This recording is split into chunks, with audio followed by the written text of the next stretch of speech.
Well, you're all very well behaved.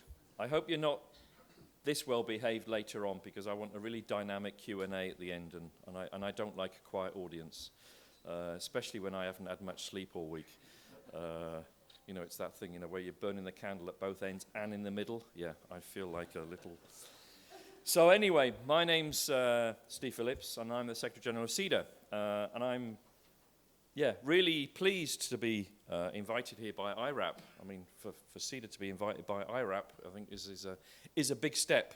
I think some of you know we've gone through that classic, the Tuckman process, you know, the forming, the storming. Oh, we did lots of storming, and now I think we're moving into norming and hopefully performing. So let's work on that, and let's develop that. So we have a session this morning. And I will be inviting my speakers up to the stage. That's my name at the top. So first off, if I can invite up just to sit at the front so we see that. So Mike Wilson is the Chief Highway Engineer from National Highways. Mike, do you want to take a seat? Then everyone can see you all the way through. We have Samu Aburad from iRAP. Marko Sefrovic from the University of Zagreb and the European Road Institute of Road Assessment. Rob, do I have to introduce you? Everyone knows Rob. Anyone doesn't know Rob? Okay, there we are. Julio, I pronounce this, Urzua. Julio, do you want to join us? Ana Tomás from the Portuguese National Authority for Road Safety. We're missing. Okay, and then wrapping it up, we'll have Greg Smith, who's the Global Program Director from iRAP. Greg, I knew I'd seen you somewhere. So, as I say, the format of this is quite simple.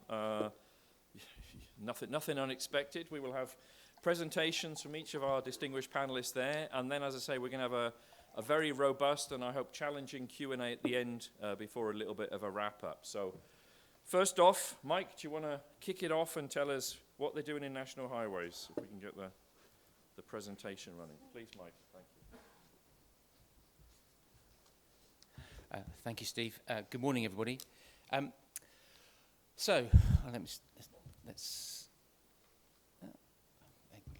I know where I am. My name is Mike Wilson. I am the Chief Highways Engineer at National Highways. For those who don't know anything about National Highways, we are the strategic road authority for England. So we maintain, operate and improve 4,500 miles of motorway and major A roads, whilst a relatively short, particularly in comparison to some of the network sizes that people have spoken about this week, very short network, an incredibly important one to the people and economy of the United Kingdom. About a third of all traffic, some 96 billion vehicle miles a year, 2/3 of all freight, and worth about £330 billion to the UK economy every year. But despite that economic value, the thing that we talk most about is safety. Safety is our first imperative. It is our first key performance indicator. It is a value within the organisation. It is what we talk about at the start of every meeting in the organisation. Our ambition is for zero harm. Zero harm for those who use the network, the road users, and for those who work on the network in all their great variety. And we are the only organisation in the United Kingdom that has a road safety target. So whilst we don't own much of the safe system, in fact we own just one element of the safe system, we are the only organisation in the United Kingdom that has a target for improving road safety, and we have made good progress. So since our 2005 baseline, KSIs have dropped by 42%, and casualties have dropped by 55%, all the while traffic volumes have grown.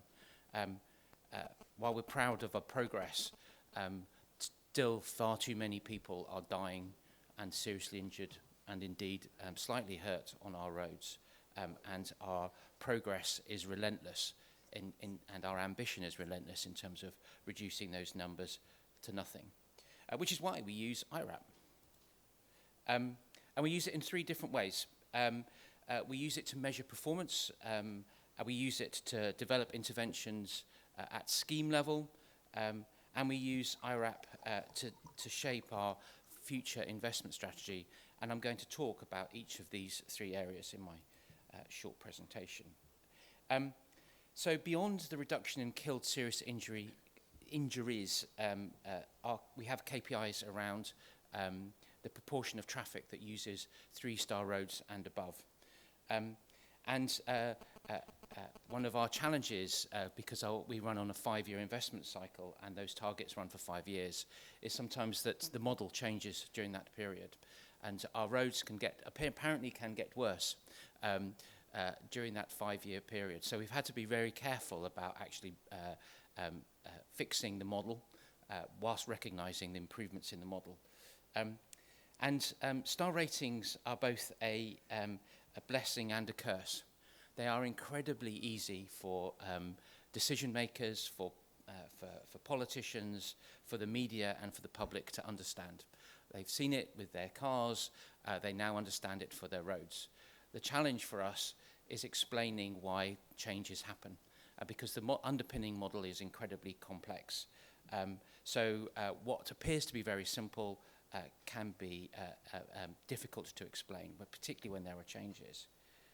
And also the star bands are incredibly broad. Continuous improvement is hard to measure if you're just looking at the individual star ratings.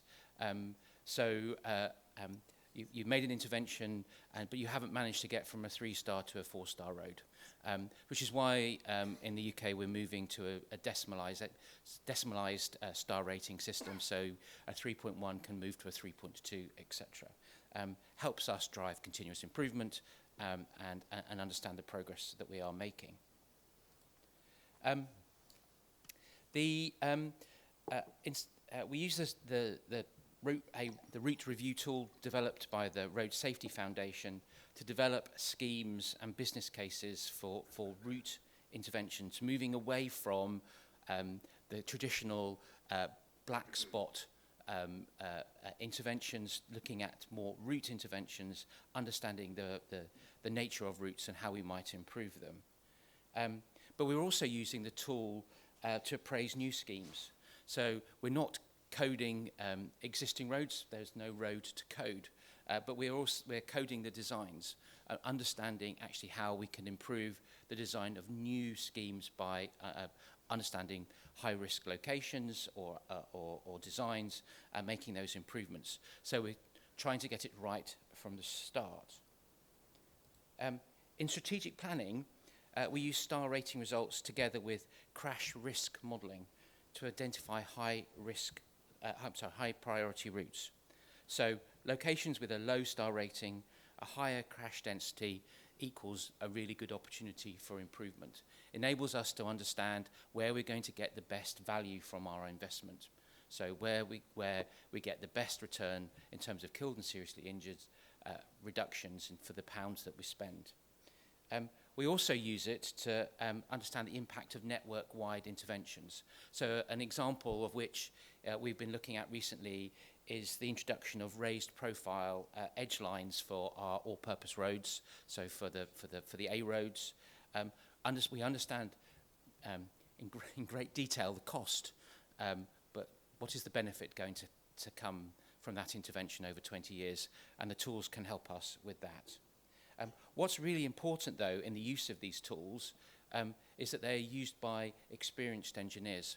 They are just tools, and they need to be used by people who are experienced, are trained in the use of those tools, and only through that are we going to get the best understanding of what the tools are telling us and the best interventions across the network.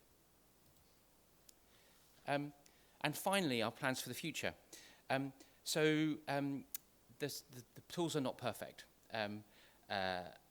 2 areas where we're working to improve. So shunt crashes are not included in the modelling at the moment, and we are looking to include shunt collisions into the model. And also the models don't fully represent our network. In particular, they don't include the value that comes from operational technology. So technology such as stop vehicle detection is not included within the assessment. So the modelling doesn't yet fully represent the roads that our users are travelling on.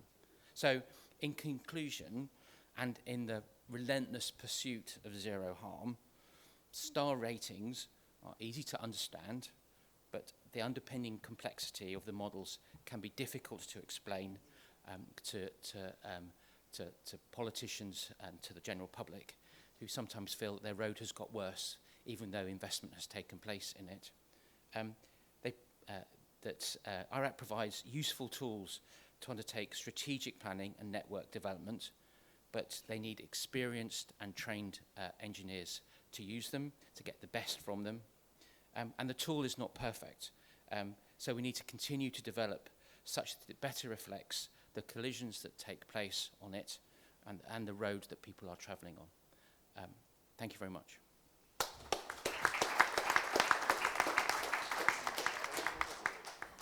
Thank you very much, Mike. I think that was a great introduction to a lot of the key issues that I hope we'll come back onto later.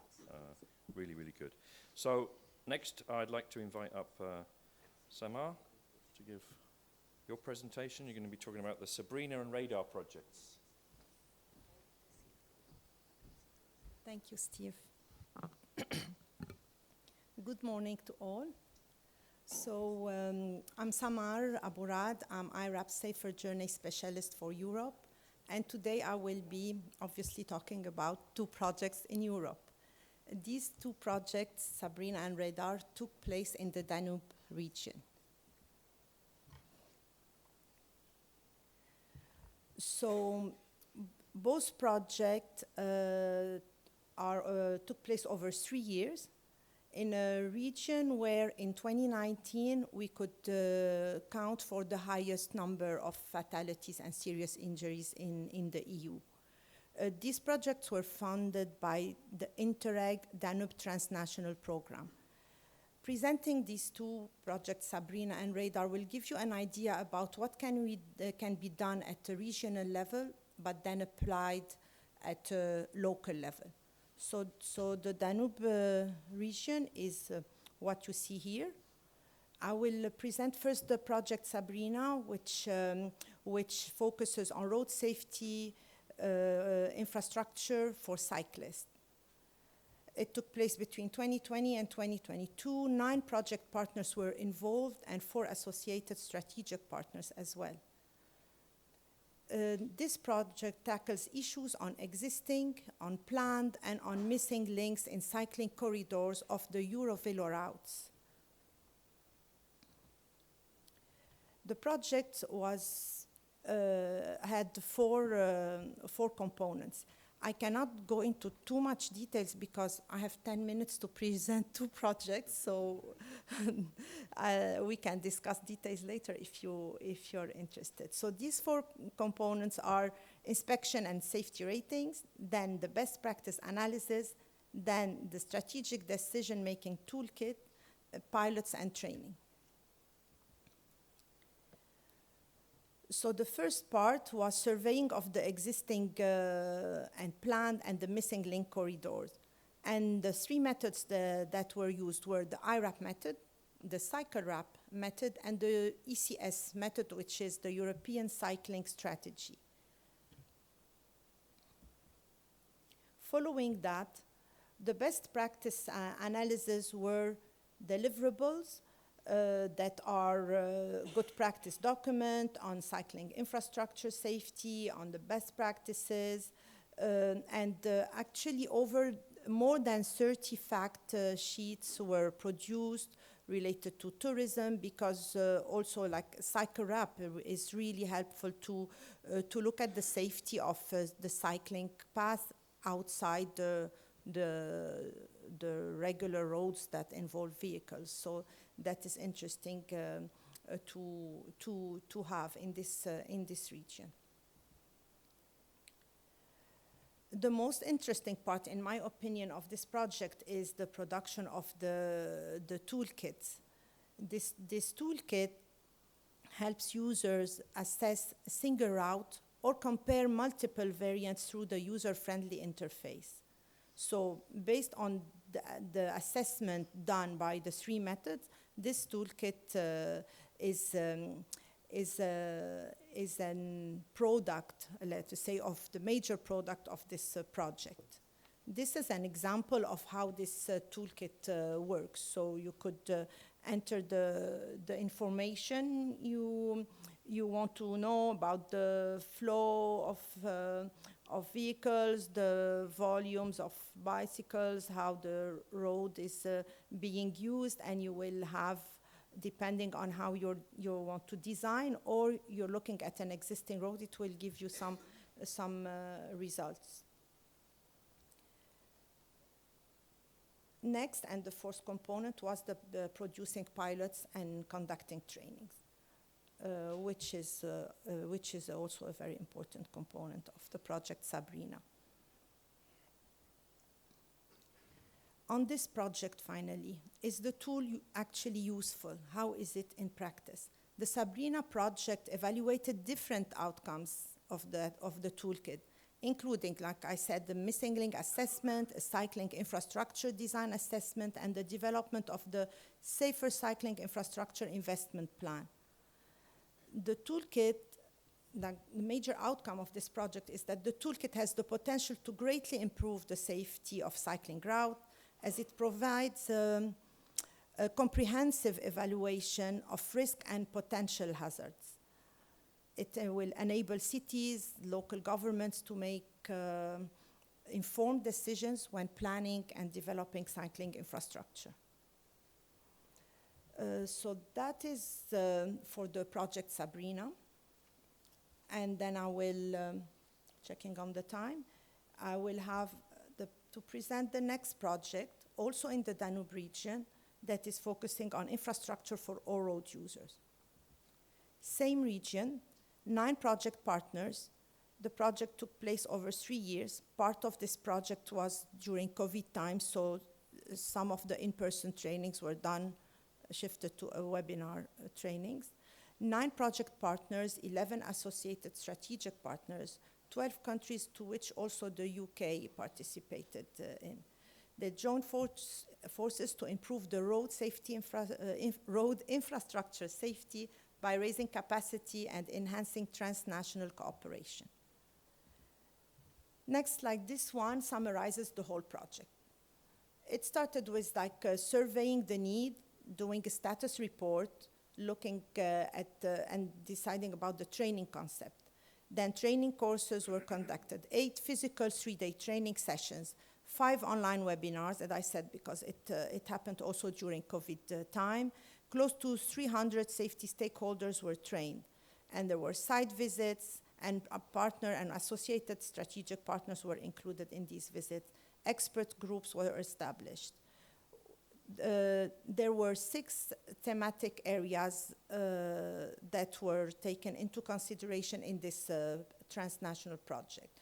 The first 4 thematic were like vulnerable road users, safer speed investment plans, speed management, and safety around schools. Later, 2 more thematic areas were added. They were related to transport safety in COVID times and to the RISM directive that had been updated and issued in 2019 for the Danube area as well. With these thematic areas, one overarching strategy was proposed. It's called the Danube Infrastructure Road Safety Improvement Strategy and Action Plan.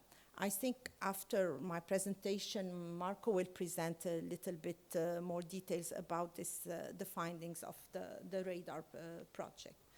So what is interesting in this project is that the strategy is regional, but the application is local. So each country adapted their own action plan. These are examples of the thematic areas that were included in the strategy. The vulnerable road user, the management, the speed management.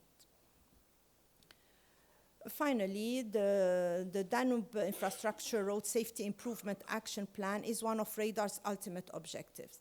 The final outcome of the strategy was the development, as I said, of action plans per country and in collaboration with the government who agreed on how to implement it.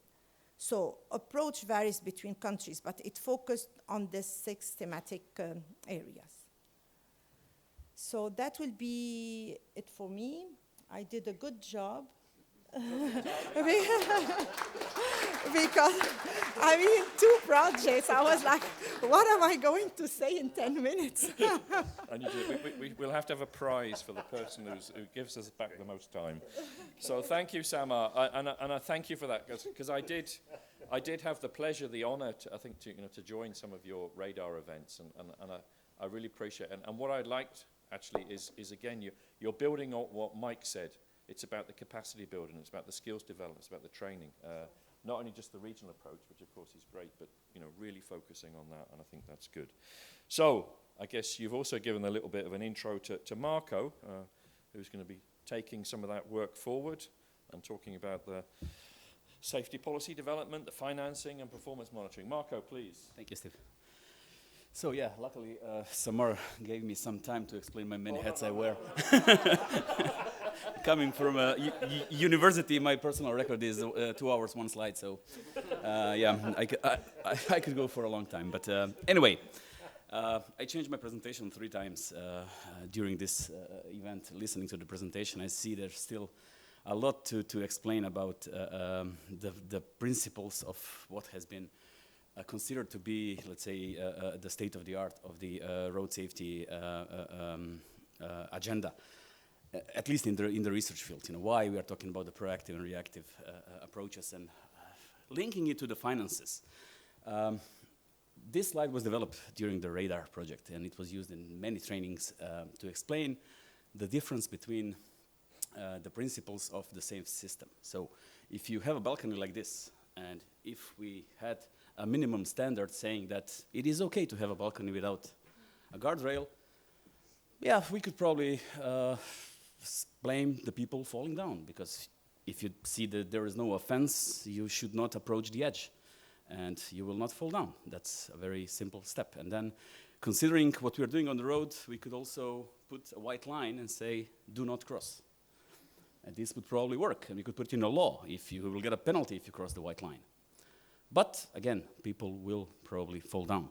And of course, if you think about the user, how do we actually approach that? If we apply the same principle to the roads, what happens? We wait to look at our building, the network, and then what? We wait for a person to fall down. And then we say, oh, that's a black spot. We have a problem on that particular balcony. What do we do with it? We call the road safety engineers, we call the road safety auditors, and they come with a brilliant idea, let's put a guardrail. And we put the guardrail there. And then we wait for another year, 2 years, 5 years, depending on the site. Another person fall down. Oh, yeah, we know what to do. Put the guardrail. And so on, and so on. And then, of course, the proactive approach would say, if we do the iRAP assessment, if we apply the knowledge that we already have to the rest of the network, we would say, let's put the guardrails on all of those balconies. And then the guys from the road authority will come to us, yes, but we don't have the money. Okay. And then when the clever stuff comes in. So if I ask you, like non-road safety experts, where would you put the guardrails first if you have a situation that looked like that? Would you put it in an apartment that nobody lives in? No. Would you put it in an apartment where you have kids? Or a blind person? Or a disabled person? This would be the priorities. And what if you are refurbishing an apartment? You are doing maintenance of an apartment. Would you invest the additional 1% or 0.1% to install the guardrail? You probably would. And that's the key. That's what we are trying to get with the new road safety financing policy. And if you read the directive carefully, the amended directive, it says exactly that. Invest in the highest priority, align with the maintenance. That's the key thing. Because if you align it with the maintenance, you will get only a few percentage of extra money that is needed to invest. We know from the iRAP research and iRAP background that most of the fatalities happen on a very small percentage of the road. And that's something which is in a way key, and it is envisioned in the directive. But the directive said it was focused on the 10T network. We realized that only a few percentage, 5 to 6, 7, 8%, depending on the countries, fatalities actually happen on the 10T network. So the directive was extended to the wider scope. Many countries are still being afraid of applying much of their network into the primary roads that are subject to the directive. So still a debate there. But what is the key thing there? The EU Commission, the directive, understood the importance of the proactive assessment and introduced something that is called the network-wide road safety assessment and the NWA methodology. I'm cautious of the time, so I'm speeding up a little bit. In that sense, I was a part of the team led by NTUA and Professor Georgianis, Tasos Dragomanovic. You heard their presentations in this Congress. We developed the new methodology for the European Commission. It is based on the Annex 3 of the directive and holds, let's say, a lot of indicative elements from there. It covers around 20 of 60 plus. It is less detailed than iRAP. You can do it quickly, but it maybe does not give all of the answers. And if you go and read what is happening in the directive, this is the actual quote from the directive. It says it should be a primary visual inspection, it should be by electronic means, it should be quick, it should be fast, it should be effective. And that's something that was, let's say, the main goal. Everybody was afraid of this number 3, saying that it has to be done by 2024. We still don't know whether it's the 1st of January or 31st of December, but something that will probably help us a little bit, will give us a little bit of a time. In the end, the new directive is, on the contrary, is not saying which roads are dangerous or not. It's saying where you should invest. So we are basically combining the proactive and reactive methodology and saying this is your high priority, and this is your very high priority, intermediate priority, low priority, and a very low priority. So it's not about a risk assessment, it's about investment. And that's what's the key about the new methodology. And then again, we come to the cost-benefit analysis. And the question I often ask, what is a human life worth? Yeah, of course, this is not the good question. The question is, how much is a society able to pay for a human life lost or saved in road accidents? And I'll give you a slide from Croatia. You know how we calculate the value of life or the value of loss of life? It's the World Health Organization method 70 times GDP. So basically, if we apply the principle to Croatia, this is a typical road. We have a BCR of 1 to 0.1, which is very low. But what happens if a German comes to Croatia for his holidays and dies on the roads in Croatia? Then the BCR becomes 4, because his life is 4 times more valuable than the Croatian. My Lithuanian friends would understand what we are speaking about in the low GDP area. So yeah, that's what I'm trying to think about. And when we are talking about BCR, we should be actually using the cost is the same. Let's say the things we have to do on the roads are quite the same, but the value is actually what we are willing to invest, and that should be used, let's say, in that sense, to investigate it. And often when I speak to my friends from the road authorities, they tell me there is no money. I show them this picture. What does it say? It says, yes, there is a lot of money, but there is no knowledge. Road safety investment works only if implemented on right locations. So this is basically a waste of money. This is a picture from 2009, I think. This is a picture from 2 weeks ago. It's even a maintenance problem because you have to send a guy to mow the lawn with a manual mower. So it's still there. Nobody moved it. It's still there. Features like that. There is money. You just need to know how to use it. And a question, I'm also a road safety auditor, and yesterday the Croatian roads got an award, and this is from their roads. They applied what we teach them. They applied, you need to put, a safe barrier ending, a P terminal. And do you see a problem with this picture? I see some nodding. Yeah, what's the problem? You see, the one on the left is installed correctly. The one on the right is installed incorrectly. The tension cable is mounted upside down. So it wouldn't work. So it was a waste of money. Again, when it comes to financing, this is a clear example of a road safety audit we did. This is a type of roadside feature that kills 20 to 30 people in Croatia each year. This concrete barrier culvert, a car runs over the road edge and hits the culvert full speed. Wearing a seatbelt or not, it's a very high probability it will be a fatal crash. We did the star rating in this location together with the road safety audit, because we use the star rating to actually prove the point. Because if I'm a road safety auditor and I fight with a designer, yeah, it's good to have a methodology saying, look, this is a 1 star. It's an international methodology. They keep quiet because they cannot argue. And we said, yeah, if we apply the 3-star minimum that the Croatian road said, what we can do, we can try to fix it. And we said, yeah, the easiest thing to do is to put a 45-degree slope to the same location. And what do you think how much it cost? 0.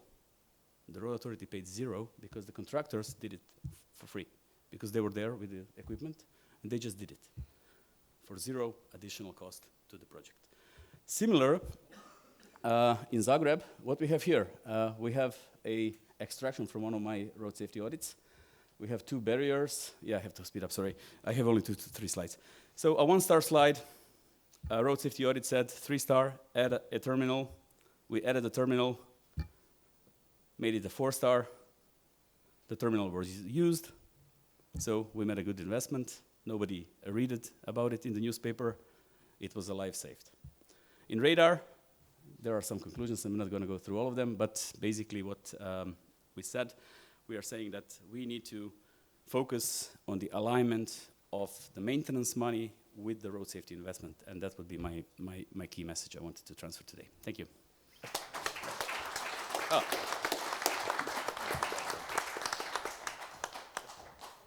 Thank you very much, Marco. That was great. And again, I think that takes forward the development of the story I think we're building here. You know, you've talked about the money, but we need to spend it wisely.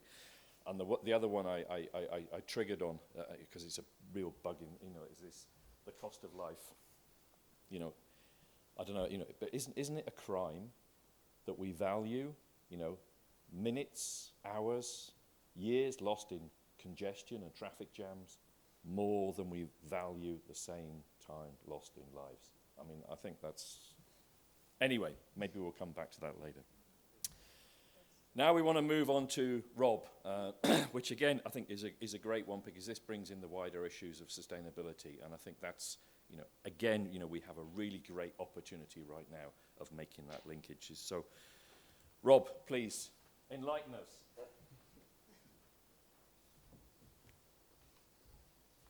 Thanks, Steve. I think you've just enlightened us. I mean, that idea that we put that same valuation on travel time to the rest of someone's life.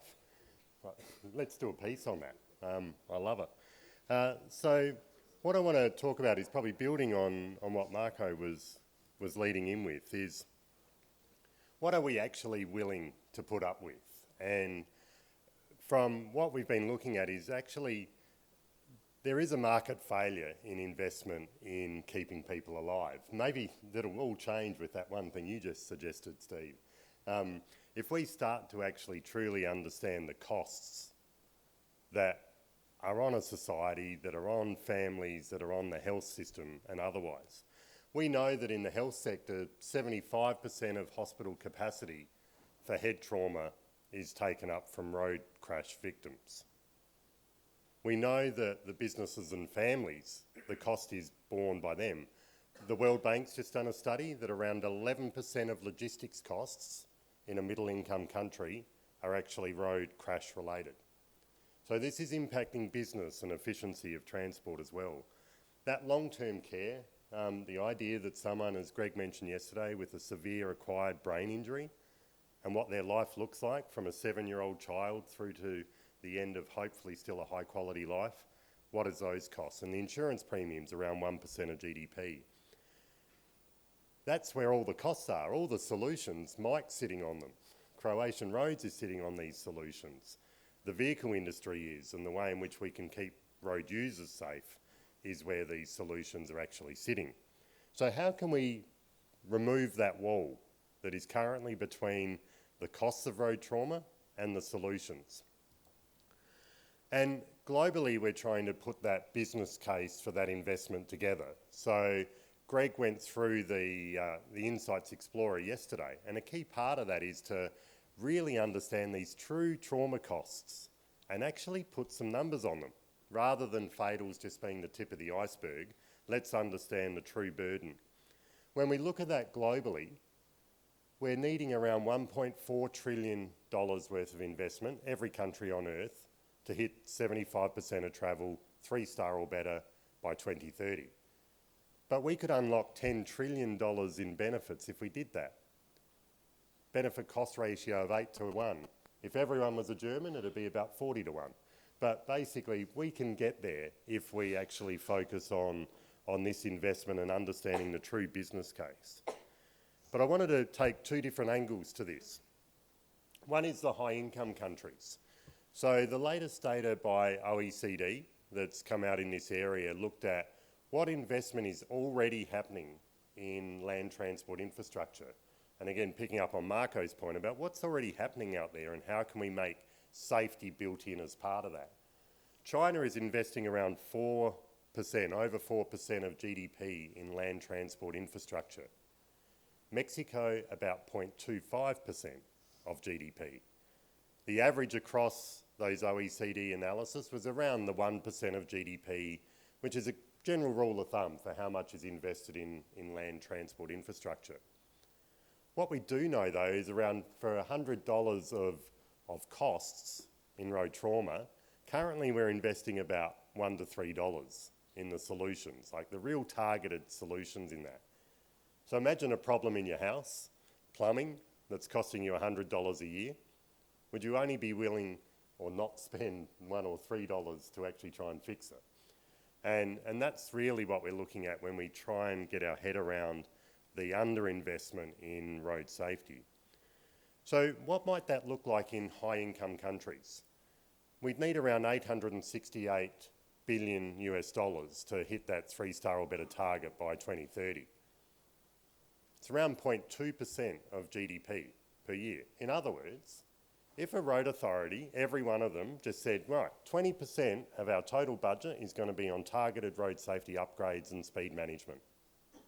20% of a problem that's the biggest killer of young people in the world, of their budgets targeted to road safety investment. I think that stacks up. You'd have to ask why not, and how can we optimise that? And yes, the returns are high. They're 4 to 1 in the high-income countries alone. How do we then roll that out? So again, there's already an existing national domestic financing you can mobilise to do the heavy lifting. If that's not enough, bring in the private sector and look at how sort of either shadow tolls or concession roads can actually lift and accelerate this investment to 3-star or better roads. In high-income countries, 27% of the journeys for pedestrians are only 3-star or better. Bit better for vehicles, 56% of journeys 3-star or better. So we can turn that on its head by investing in these 3, 4 and 5-star motorways, like we've seen happen in Portugal, like the investment in Spain, the investment in Chile. These sort of high-performing, high-volume, high-safety standard roads are actually part of getting a lot of travel onto that safe infrastructure.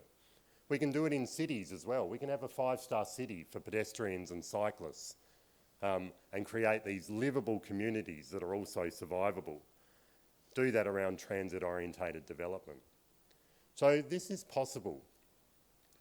Now, how do we plug the gap in the low and middle income countries? We can bring some other things into play here, and the business case here is a little bit different and more compelling. On the right-hand side here, we can see nearly 14 to 1, $14 of benefits for every dollar invested in bringing low and middle income country roads to 3-star or better standard. Round about 0.25% of GDP needs to be mobilised per year to make that happen. But let's have a look at the left-hand side of that chart. When you look at the OECD data, 17% of overseas development assistance is in health. What are they building? Hospitals, trauma wards. What are we filling them up with? Road crash victims. That's 75% of capacity for dealing with head injury in low and middle income countries is taken up with road crash victims. Only 4% of ODA is in transport. So what would happen if we grabbed a little bit of that health budget every year, rather than building trauma centres along our highways, we actually put in as a shadow toll or a dividend stream to support the upfront capital investment in infrastructure that'll bring these roads to 3-star or better. Take the burden off the health system, they can focus on health problems. Sort out the roads so we don't fill it up with road crash victims. And it's, again, we're starting from a lower base in the low middle income countries. We've got 13% of travel at the moment for pedestrians is 3-star or better. And you can see for cyclists, 21%, 26% for motorcyclists. More than half of all the deaths in low and middle income countries are those 3 road user groups. 44% of travel 3-star or better for vehicle occupants. So this model can come out in different ways. What about a Footpaths for Africa impact bond? 93% of the roads we've assessed in Africa, where there's lots of pedestrians and high-speed traffic, have no sidewalks. That's like the balcony rails that Marco was pointing to. Let's just roll it out. Get it going on scale. Footpaths for Africa bond, bringing all the major roads across Africa and low middle income countries to 3-star or better. Do it as part of sustainability-linked financing, delivering on the climate objectives, resilience and adaptation of our networks, but delivering them to 3-star or better at the same time. And ribbon cut every one of them, whether it's at a school or a major motorway. We can actually turn this on its head. And how do we mobilise the financing for that? That overseas development assistance is a key part of this. Number 1 up the top, the earmarked national budgets. They're there. They're spending 1% of GDP, task it on safety. Integrate it with maintenance activities like Marco said. Bring in the corporate funding like Johanna said yesterday, the insurers. Huge vested interest in reducing road trauma. Bring them round the table. Some of the direct user fees, whether it's fuel levies, whether it's speed enforcement fines going into a safer roads fund, get that happening. And then the donors like MCC, like the European Commission, like Volksarm, for example, how can we mobilise them to provide some of the risk capital to make this work? So we can join all these dots, and that's really what impact investment is all about. How do we join these dots? And it's happening already in Brazil. The PIPA project, $2.5 billion of CapEx. It's funding 3-star or better major roads right across Brazil. And down here in the bottom corner, it's coming with incentives. If they go to 3.5-star, 3.8-star, 4-star, those incentives are actually being mobilised and again, being rewarded. And we can measure it in all sorts of different ways, like Greg went through yesterday with that report, and you'll see more of them in a minute. You can actually bring this into a common reporting template across a portfolio of investments that pension funds will love. And if we can find it where they're happy, where we're reducing trauma in our hospital systems and we're making safer roads and getting people home safely to their families, we will crack this nut on a global scale and save a lot of lives. Thank you.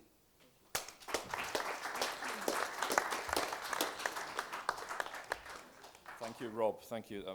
Again, lots of great information, lots of great points in there, and I think we have to build on that message. I mean, the one of, because this is actually very topical, Rob. I mean, I was very annoyed the other week. There's a I won't say which one, but there's a global green lobby group, NGO, very, very famous, starts with green,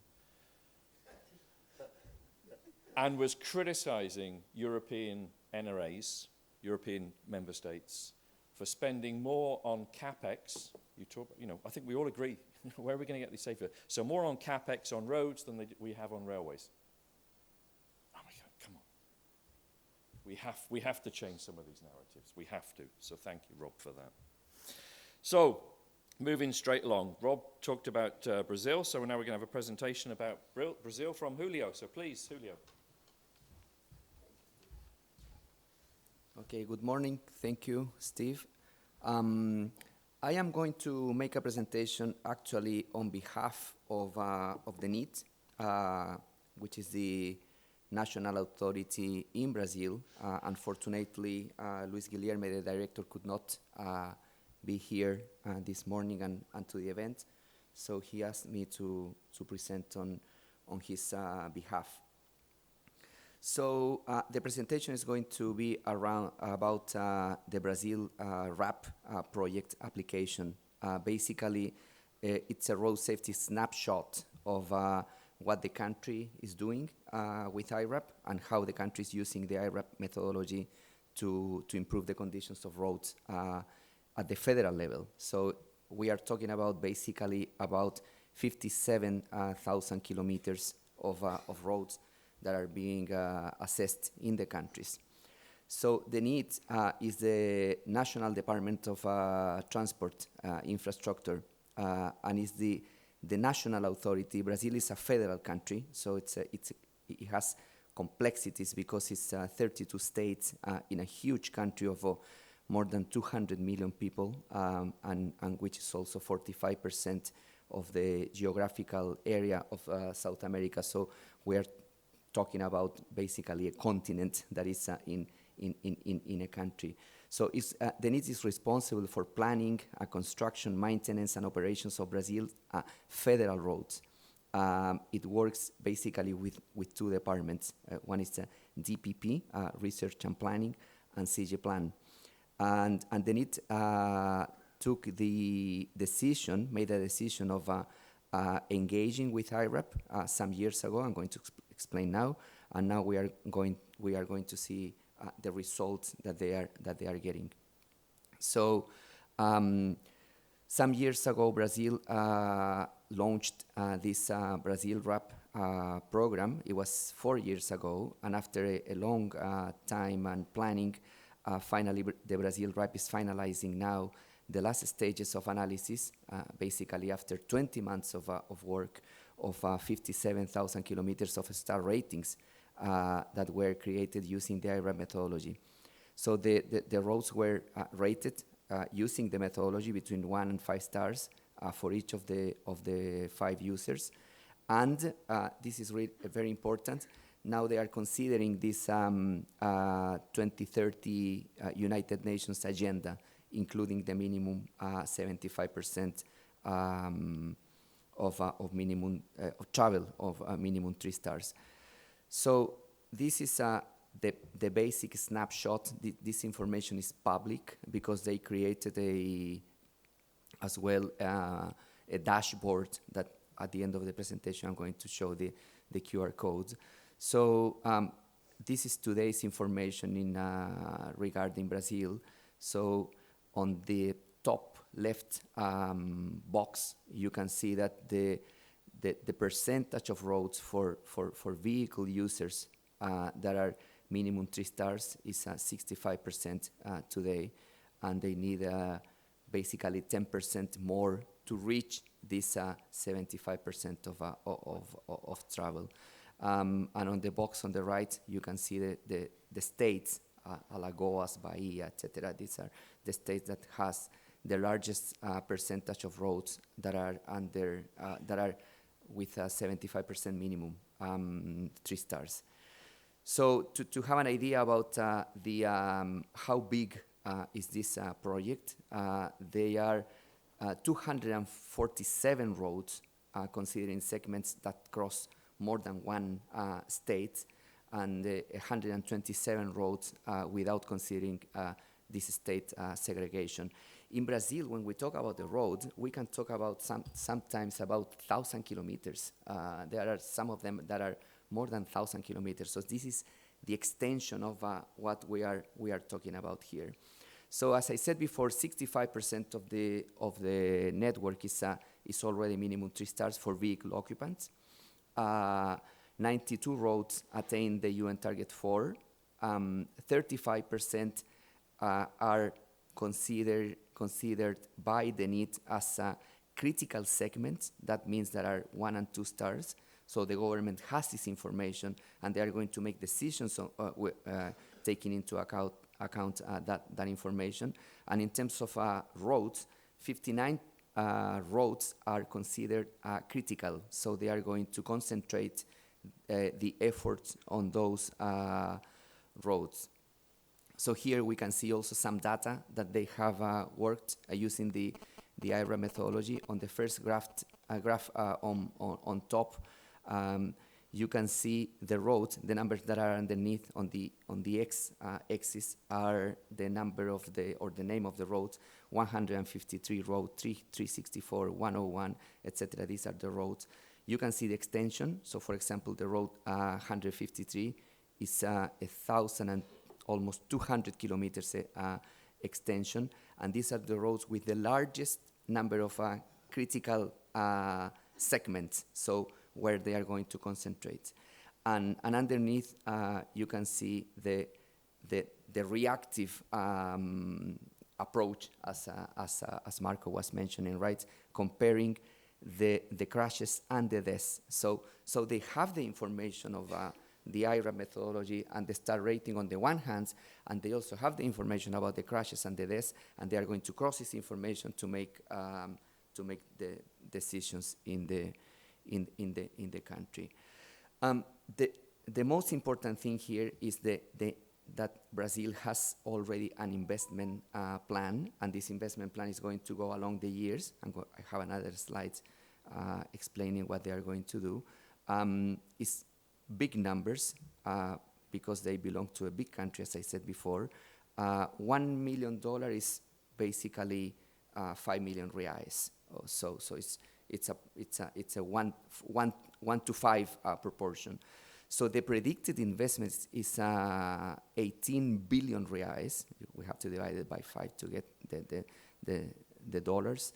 The fatality and serious injuries that they are going to save along the investment, they calculated in 150,000 people with a BCR program of 2.5 basically, but benefits of 45 billion reais. On the left, you can see that they have a table from the north and northeast and center-west, etc., which is the geographical division of the country and the investment that is needed by state. So this is the plan from the government. So as you can see, the government has a pretty clear perspective from my point of view that what they are going to do since 2023 to 2030. So 2023 and 24 is basically the planning of all of this. So it took a long time to assess the 57,000 kilometers. There were 3 consortiums of companies, engineering companies, doing the surveys and coding, etc., and doing analysis. And then in 2025, 26, and 27 is going to be the implementation of the countermeasures. 2028 is going to be implementation and monitoring. And then in 2029, implementation of what is needed.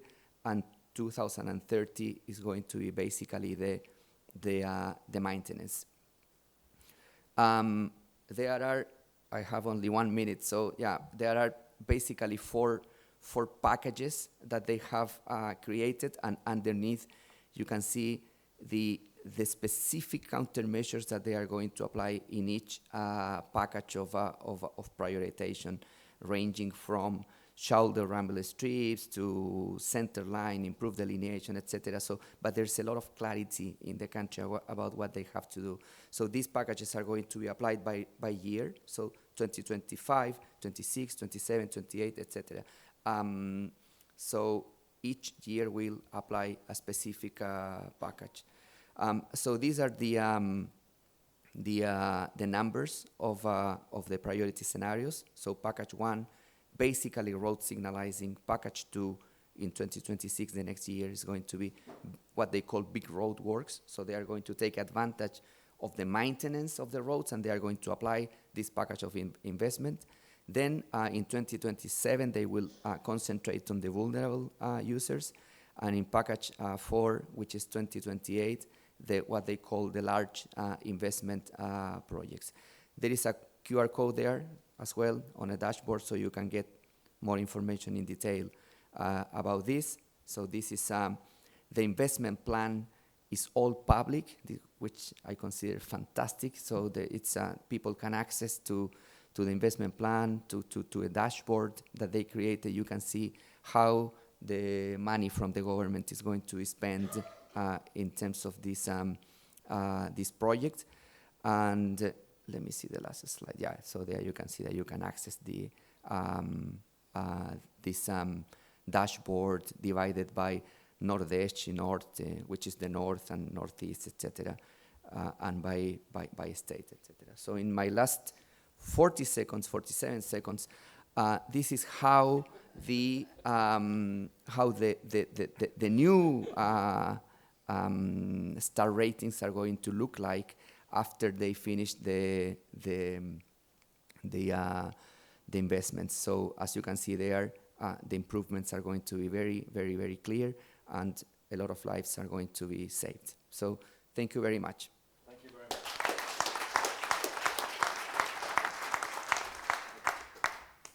So very, very good overview of the program, and of course, congratulations on winning the award yesterday. I think that was again a good recognition of that. So second to last presentation. So I hope you're working on your questions. There's a microphone there, and you'll all be queuing up by the time we finished, I hope. So over to Anna, who's going to be talking about, I think, what's happening in Portugal, I guess.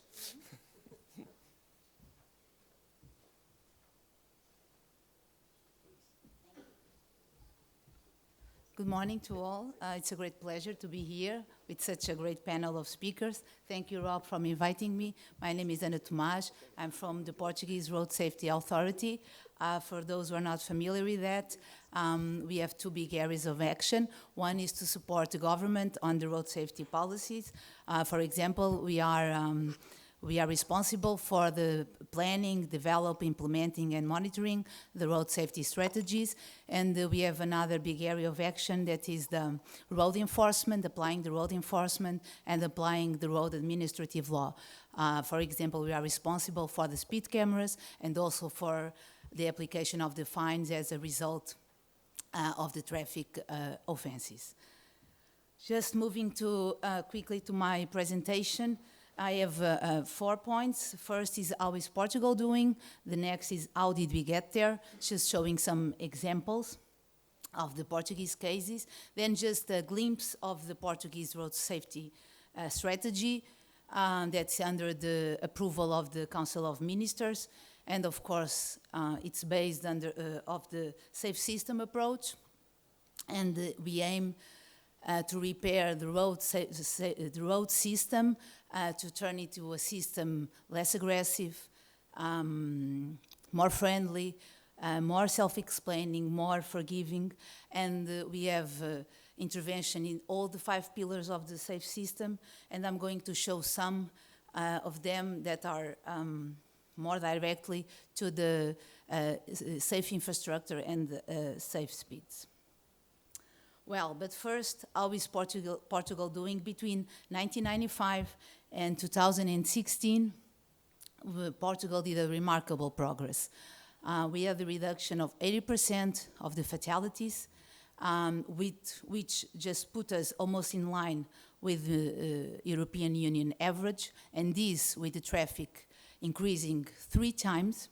But on the last decade, the decrease was not so on the same rate, and 2016 was a turning point because with the exception of the pandemic years, we increased the numbers. Our fatalities were increasing and also the serious injuries. And on last year, we were 37% above the average of the European Union. On the last 10 years, we had on average 650 fatalities plus 2,000 of serious injuries. These are not acceptable numbers.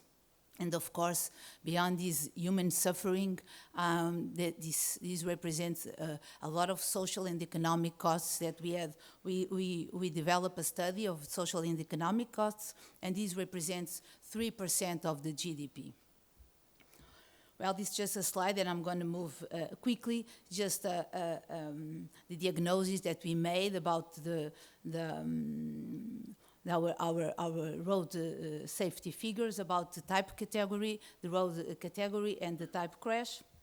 Just to see that 45% of our fatalities are on motorways and rural roads. That represent 15% of our road network, 35% of the fatalities on urban roads, and that represents more than 80% of the road network, and 20%, 1/5, on rural roads that go through villages. And that just represents 4% of the road network. That's just important because the interventions and the measures of the action plan of the road safety strategies are targeted to those.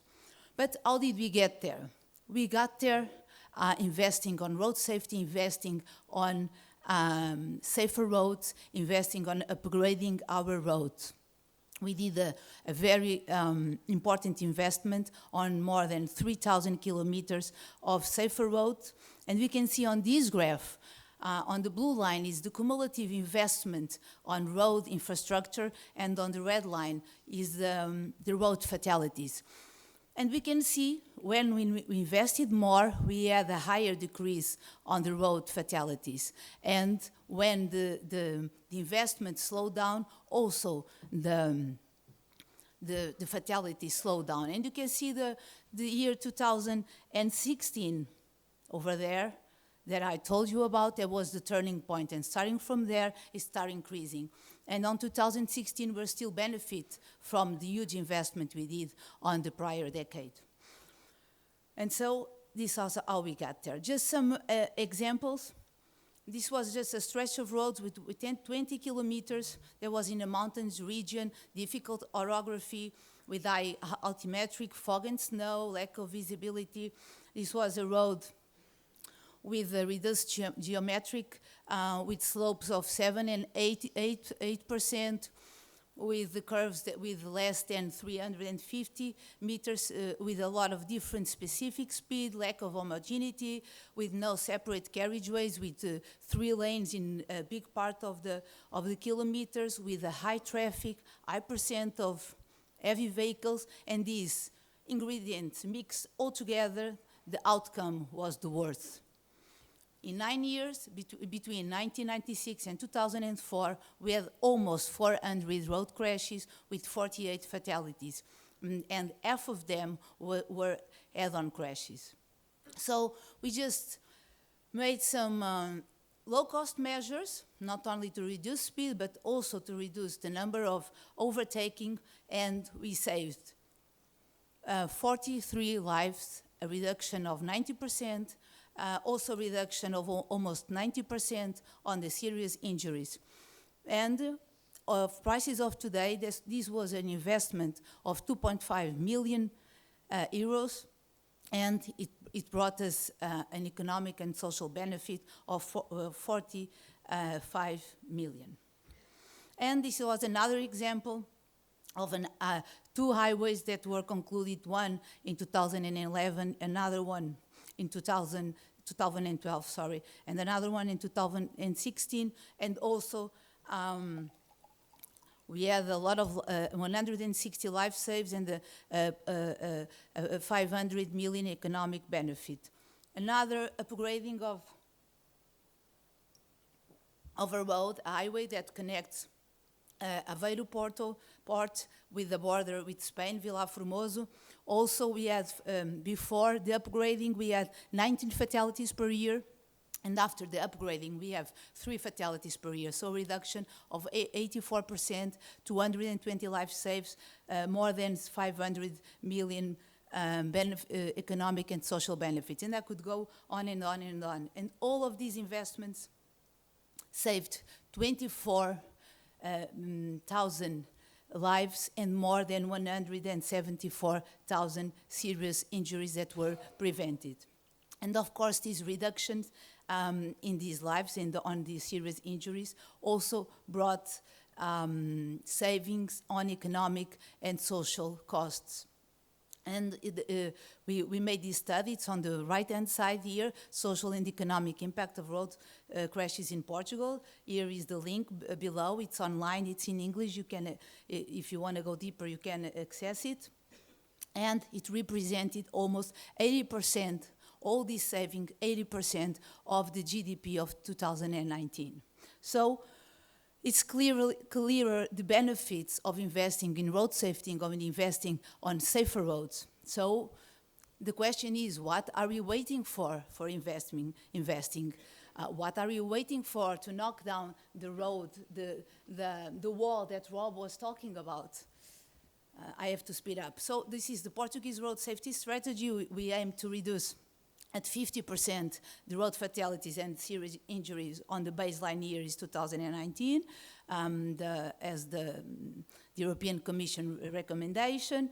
We want to save 2,250 fatalities until 2030, and plus 7,550 serious injuries that we want to prevent, and more to 20,000 million euros in the economic and social costs to be also prevented.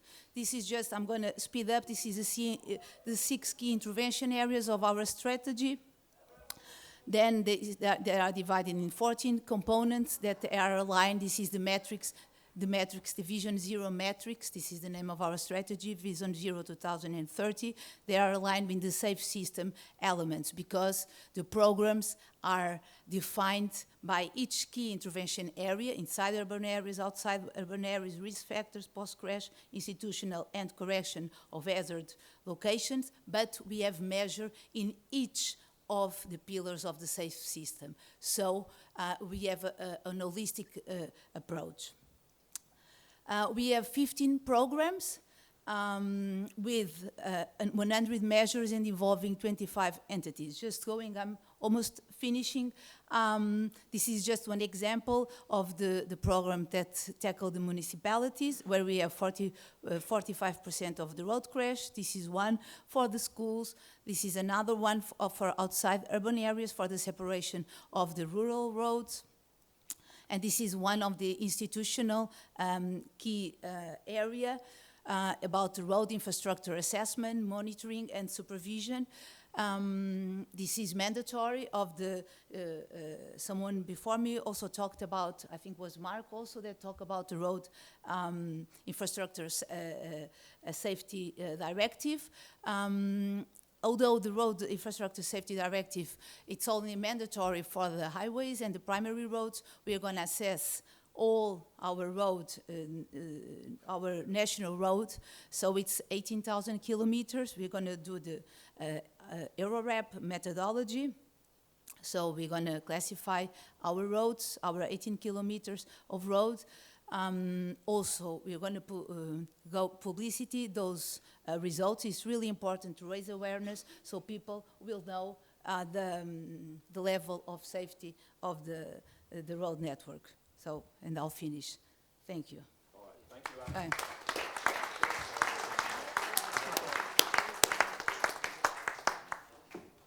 Sorry for pushing you, but again, a lot of great information in there, and I hope you we'll come back on the questions later, and I hope you'll talk with Anna as well during the break, and I guess the presentations will be available, I suppose.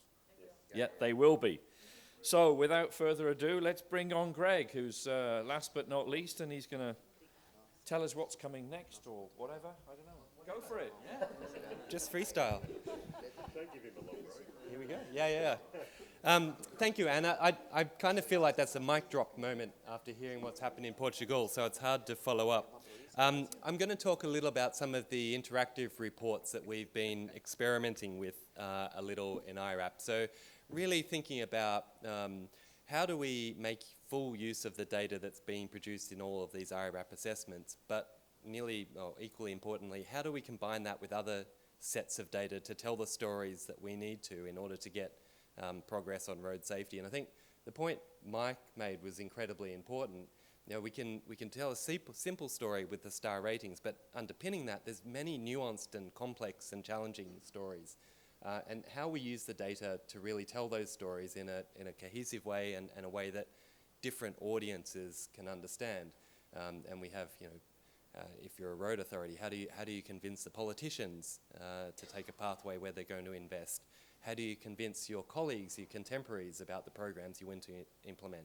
How do you talk to the community about this? We have such rich data now and such powerful tools that it's becoming increasingly easy. And so we've been experimenting a bit, and some of our partners thinking about how we do that. The other thing that's changed recently is the tools to produce data and reports and interactive reports have leapt ahead in the last couple of years. And particularly the Power BI tool is one that we've been working with, but the Esri software as well. It's incredibly and powerful.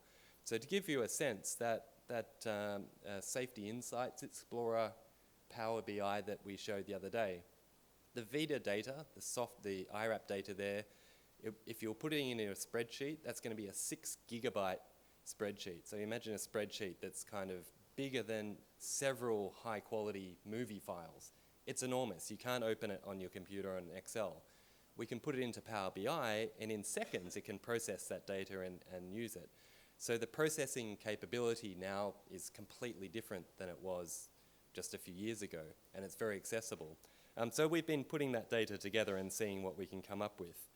You can find a bunch of the reports that we've been producing and the partners have been producing on our website. So if you go to irap.org and click on that interactive reports button, you're going to see some of them there. And there's a huge range of them there. Many of them have been produced incredibly quickly for specific purposes. Some of them have been produced because we want to see, or just sort of what we can do. But many of the approaches we're thinking are incredibly important to some of the work that Rob was talking about, Marco talking about how we link together road safety performance on the infrastructure side with the health impacts as well. If we want to get to a point where we start consistently seeing, for example, performance-based contracts for safety alongside performance-based contracts for maintenance, if we can link the data for the infrastructure alongside the health data in a live way, we can tell incredibly powerful stories about the impacts that we're having and the financial impacts of that as well, which then leads into the types of investments that we have. And we know, for example, in Victoria right now, they're doing research where they're linking the upgrades of some of their major highways to literally the hospital bed counts in the hospitals in the region. So they're putting those two data sets together so we can clearly make the case that Rob is talking about. If we're able to accelerate that process in all the countries around the world, we're building that business case for how we can invest and making it very transparent and very relatable to all the different audiences that we want to be talking to. So Julio talked about the dashboard that the Brazilians produced. So you can use the QR code that Julio produced or jump onto our website and see that. It's completely interactive. You can take a look at the different star ratings for the different parts of the road network.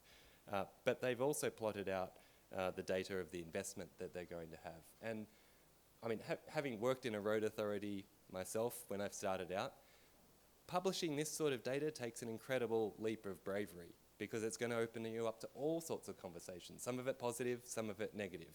And we know in the media, they love the negative. They love to have the controversial story. So it takes an incredible amount of bravery to do this. But what it does is set up a very strong basis for a conversation with the community about what is needed to drive safety on that network.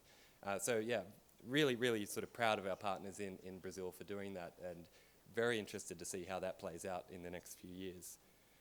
Another one that you can take a look at is the Making Schools Safe dashboard. This is one that came about obviously through the Star Rating for Schools program. So there's been more than 1,200 schools where locations have been assessed around the world, and 400 locations have already been upgraded, and about 300 of those have had star ratings done before and after. This tool came about from a conversation with UNICEF because they were saying we're having trouble discussing with our country officers about what it means to make a school safe. Like literally, what do you do? And you know, the conversation is about sidewalks and pedestrian crossings, and they said, can you make a flyer for us that sort of lists out the interventions that you can do? We sort of said, it's already done. Like, you can find 1 million of those about best practice about what to do at school. We have real data about what's actually being done at the school. So let's bring that to life so that you can interact with that and see what the partners are doing all around the world. And one of the benefits of the iRAP methodology is because it's the same method being applied by the partners all around the world. You get a central data set, and so you can compare what's happening all around the world. So you can see in this case, we're looking at the before case, where most of the roads are in that 1 and 2 star category. And these are locations affecting about 120,000 students across 20 countries. And the after case is all the examples where they've been lifted up to 3 stars or better.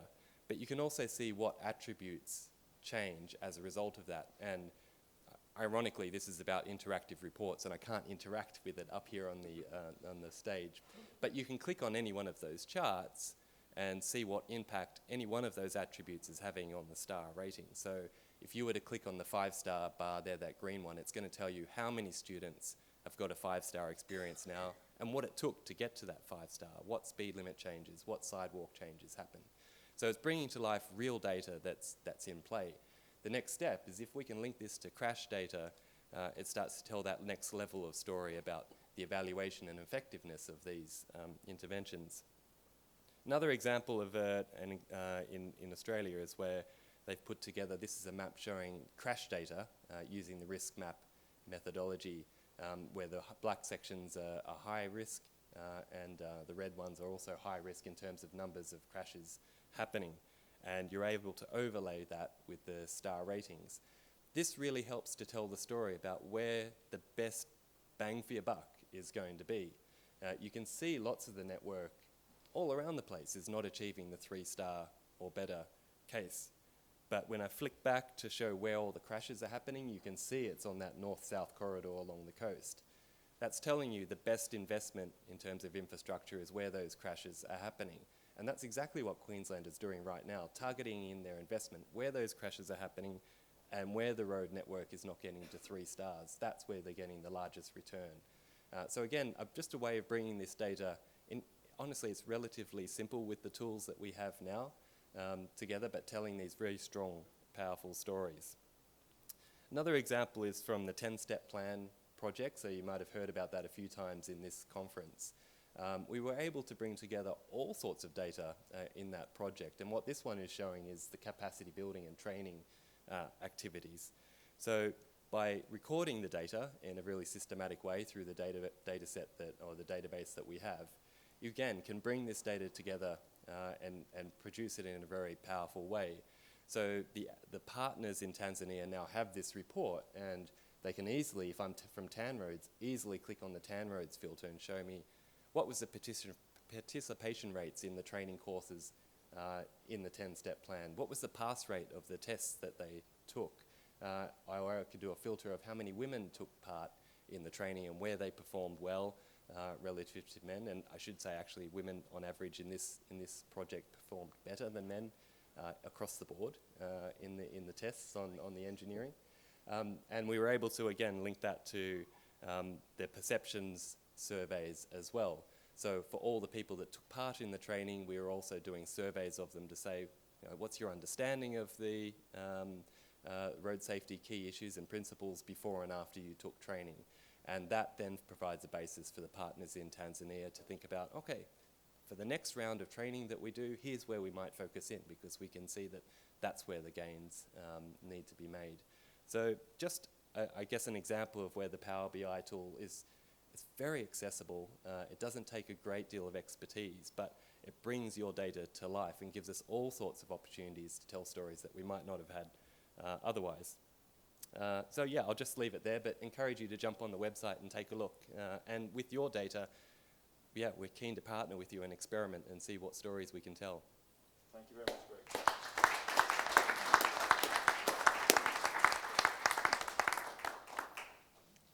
That was great. I mean, it again raises up another area, and I mean, I do want, you said it was, brave to share the data, and I kind of think, well, isn't it just common sense nowadays?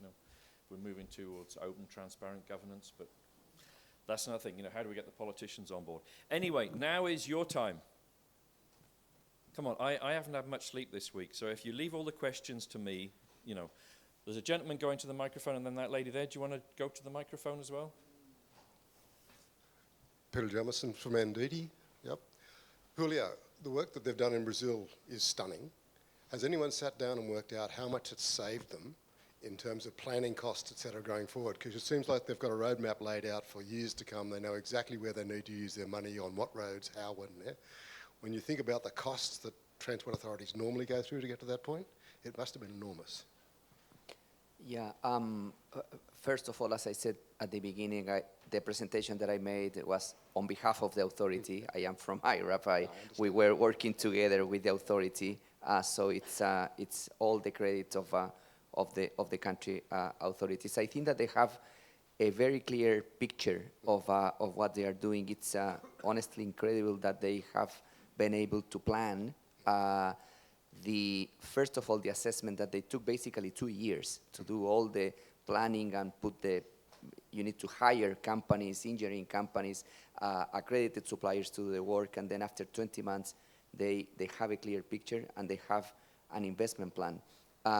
According to the conversation that we have had, they have a clear understanding that the return of the investment is going to be very high. So they are talking about basically 1 to 5 for every real or dollar investment. They are going to get 5 reais in return in the next years. Yeah. Thank you. Sorry, the microphone doesn't mess around. Maybe in the future we'll get some kind of drone or something. I don't know. Good morning. Thanks for the presentations. A really small question is actually for Greg. I saw that one of the interventions around the school star rating, it was saying, I think, the supervised crossing is still an issue, and that kind of puzzled me. I didn't know if I understood it correctly, because that's probably one of the simplest things to do. There are many volunteers who do that in many different countries that I've been in. So did I understand that correctly, that that's a major issue around keeping the school zone safe? It's one of the many sort of attributes that's just measured in the methodology. And so I think different places have different approaches about how they get to that 3, 4, or 5 stars.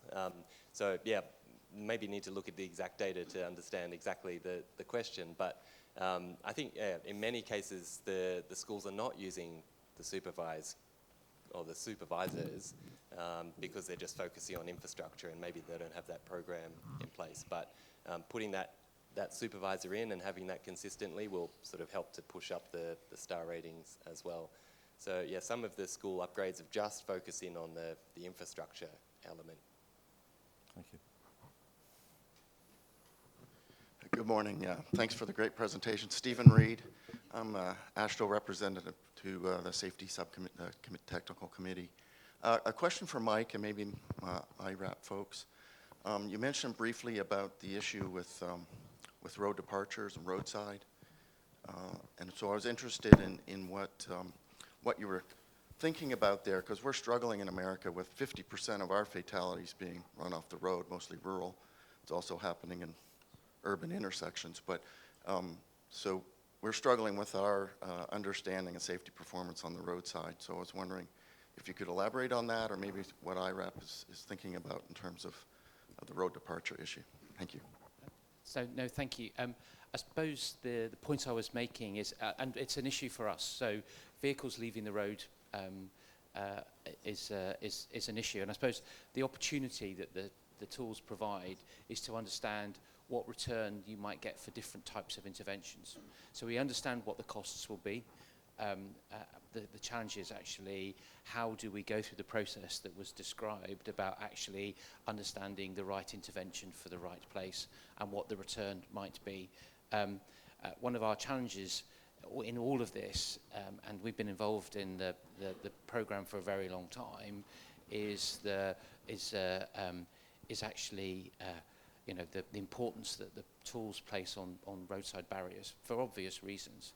The challenges, of course, are that actually those barriers need to be to be built, they need to be maintained, and we need to, and you know, that's building, maintaining, operating, decommissioning barriers puts road workers at risk, and so you know, whenever we're looking at the interventions, we have to look at it from a holistic perspective and understand not just the cost, but also the changes in risk for both road users and road workers.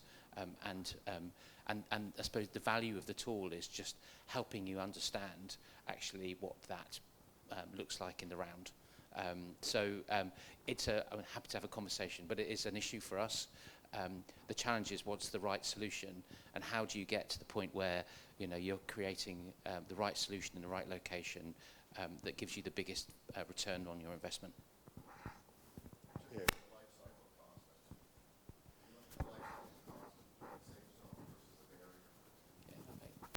Yeah, and there are choices, and the opportunity with the tools is to actually explore the opportunities and decide which is the right one for the right place. Yeah, and certainly within the iRAP models, all those roadside hazard solution options are actually in there with their associated sort of crash modification factors. So you can actually explore scenarios, and I think again Mike's work developing the route review tool is actually like once you've got all the base data from a RAP assessment, you can start to explore those options. Greg's example there of the hospital bed days. Basically what they built was wire rope barrier down each side of the highway, took it from 2-star to 5-star. They went from 200 hospital bed days to 4. Wire rope barriers, people drive away and you don't even know that there was a crash in the records. What Mike's saying is we haven't yet solved how do you maintain them well and look after them and keep your workers safe. But let's solve that problem. Because we've got to look after both the workers and the customers who use the roads. So I think the iRAP tools and data's there. The one thing I'd say to most agencies, I mean, run-off road crashes are killing people everywhere around the world. What percentage of your roadsides have dangerous roadsides? Do you know that answer? Brazil does now. It's in their dashboard. This is what we're trying to change, is then once you know how many dangerous roadsides you've got, you can fix them and then optimise the investment and the type of solution at each site. Okay. Yeah, if I can just quick, and then because we have to fit in the audience. Yeah, sorry. I just wanted to say, you know, from the experience of actually providing the answers to the road authorities is actually how you manage the kinetic energy. So it's a safe system, so it can be either fix the roadside or reduce the speed, reduce the kinetic energy. So you have to make a decision whether you want to invest into guardrails or actually reduce the speed limit. And think about if you need high mobility at high speed, it also have to be at high safety. So it's not necessary removing the roadside. It can also be reducing the speed. It is reflected in the iRAP model. You can have a 5-star road at low speed with trees on the side and concrete object on the side, but if it's a low speed. So that's where you have to think about how your road is going to be used. Please, sir. Yeah, thanks. David McTiernan from the Australian Road Research Board. Question for Mike, although Rob might want to throw something in as well. I'd be interested to hear a little bit more about how you managed the experience where, particularly as, and it's going to, I think, going to happen more as more agencies take on iRAP and it matures to come back for a second and third and fourth cycle of iRAP coding. How do you manage the issue of the roads being reported as coming up worse? Because it was an experience that we had with a particular road in Australia as well. And as Rob said, you know, you've got to apply that that pub test to the results. But I'd just like to hear how you dealt with that. With difficulty is the answer. We go through a 5-year investment cycle and we have targets that are set. And so we have a regulator who's saying, well, actually you had a 90% target for 3-star roads over the last 5-year period, and yet you're proposing to do a 90% target of 3-star roads for the next road investment period. And then you're saying, well, you have to do more. You know, you have to improve. You're required by your license to get better. And we have to then explain that the model has got more challenging, that actually a 3-star road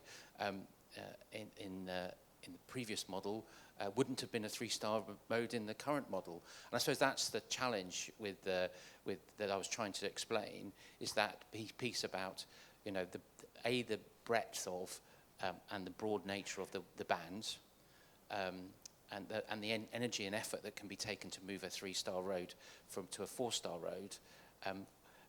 So that's why we're going to the decimal places, so that we can actually demonstrate. But also, we just have to take our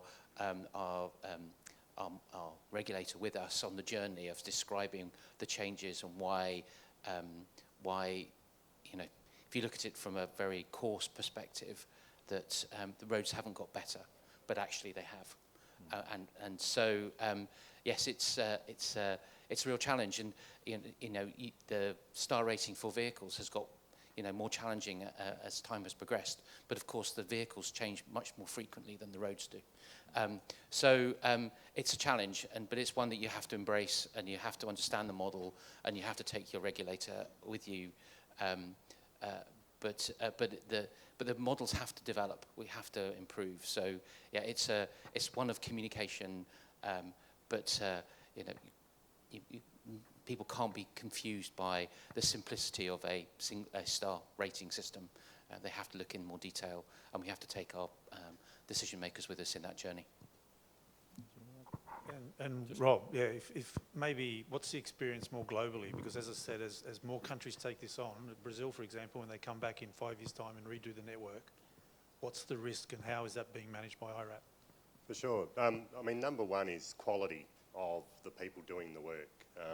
We spend a lot of time on the accreditation and training, and I think as Mike's doing in the agencies, they need to have trained people who know what they're looking at, because that's essential part of it. Quality assurance is key. So we need to make sure that that's right, so the data you're looking at's right. I take Mike's point as well, is that we've got to look, it's a communications exercise really. We do need to recognise that new knowledge comes in, new solutions come in, the vehicle fleets are evolving, we need to understand how road infrastructure responds to that. So technically we have to keep our models up to date and moving, but we can't change the goalposts all the time. We really need to probably engage more with the agencies now and understand what is our right way to stay innovative and reflective of what's really going on, but with an appropriate way of the communications exercise of how we report on these metrics. Typically what we say is you can always back calculate. So if you set a policy target, report against that in relation to that version of the model. And then as we move forwards, we can then sort of reset your next policy target reflective of that. The vehicle industry is doing the same. That changes within the Euro NCAP and global NCAP. So yeah, I think there's still, but we need to do more. I mean, understanding the regulator issues you're talking about, Mike, I think we've just got to work on that better and know that it's both a little bit of a technical exercise, but primarily a communications one. Thank you, Rob. And thank you to the audience for filling the time, and then I'd have to embarrass myself by asking the stupid questions. So now it's time to wrap up, and I as I say, I wish we had more time for this, because this has touched on so many of the key topics that, you know, we've talked about over the months and years, and I really thank iRAP for bringing this forward. Just as a quick wrap up, because I want to bring it back, you know, thank you iRAP for inviting me to be here and allow me to say something. I just want to underline, so CEDA, the Conference of Protectors of Roads, Mike was actually my president a couple of years ago, and during that time, you know, UK really stepped up and said, okay, you know, we need to drive forward this Vision Zero. And I want to make the link between, you know, what we had in those discussions and what we've heard today. So the first one was road safety is an integral part of sustainability. Now, I would kind of say, actually, that's not just the 2 SDGs, UN SDGs that kind of refer to it. Actually, that's a much bigger picture. And Mike, I think, you know, started off by talking about the value of the roads, the benefit that it brings to the economy. So again, think about all the other SDGs, about economy and growth and societal well-being and whatever. So, you know, I think we need to do a little bit more on some of the positive messages, because we dwell too much on the cost, the negative side. And we have a big opportunity because the whole world is trying to do ESGs and sustainability reporting. There's a lot of greenwashing, social washing out there, I admit, and maybe iRAP can think in that domain. The other thing that, again, maybe we didn't touch on, but this is important for CEDA, is Vision Zero means Vision Zero everywhere. Now, it's important to underline that because we hear a lot about the 75% of traffic. We will never achieve Vision Zero unless we achieve Vision Zero on every single road on our network, and we cannot, and that's maybe the challenge. So in recognizing the 75% is a step, it's a step in the right direction, it's a target, but it shouldn't also cause any adverse effects. And unfortunately, we still do have parts of the network where traffic is then relocated to other routes, and we cannot afford to do that. So I think we need to be really paying attention to that kind of thing. The third CEDA challenge was Vision Zero means Vision Zero for everyone, which has a whole lot of things. We talked about, it doesn't matter whether it's a German or a Croatian in Croatia. It doesn't matter. It doesn't matter what kind of person. It doesn't matter whether it's a cyclist or a pedestrian or whatever. The value of the life saved. We cannot say that the 75% of people are more important than that one person. And Mike also brought in the issue of the road workers, because that's also one of the key things that affects my members, is making sure that when their colleagues go to work in the morning, they get home in the evening to see their families. That's absolutely critical, and that's a really, really key driver.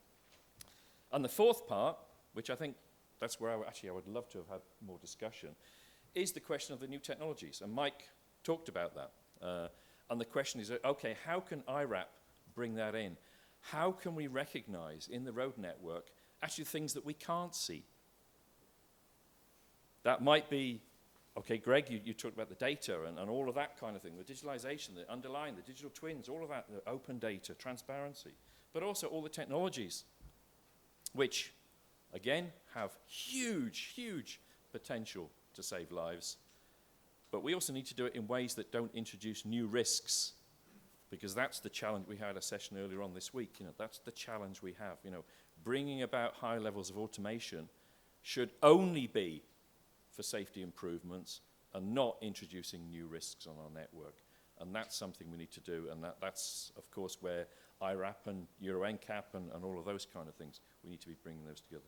So, Rob and everyone else, thank you to the iRAP team. A great discussion. And I guess I have to hand over, and you can go and have your coffee break. So give yourselves, give the panel a great big clap.